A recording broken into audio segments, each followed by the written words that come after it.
And what cemented it all was I was recruited into what is now known as the Stargate program, which was on psychic espionage, classified program. Hmm. So in that program, it went from interesting statistical effects, which is still interesting when you know how to appreciate statistics, to very talented people who are doing remote viewing for Hmm. espionage, for real military and intelligence missions. And those people just blew me out of the water. They're able to do things at a level of accuracy and on demand Hmm. that I don't think I even read about such people. Well, yeah, I was meeting them and I was able to witness that they were able to do this. So it was that experience that taught me I need to figure out a way of manifesting a career track that doesn't exist to allow me to work as a scientist for basically as long as I can manage to keep doing the work.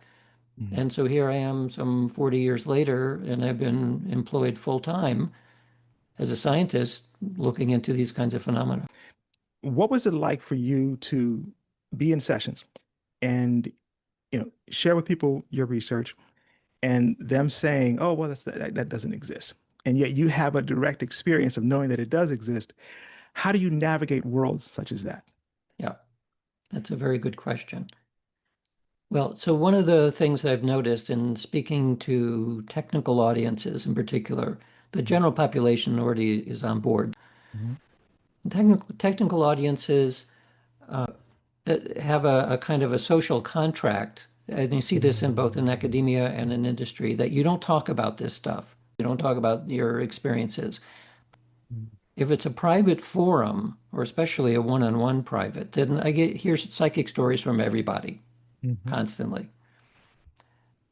But in a technical audience, there's some reluctance to speak up.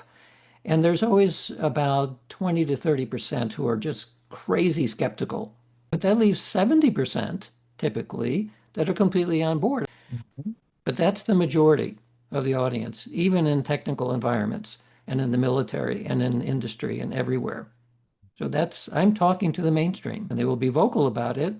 My reaction to it is, oh, well, it's par for the course when you're pushing the status quo, especially because I knew that the actual status quo was heavily on my side.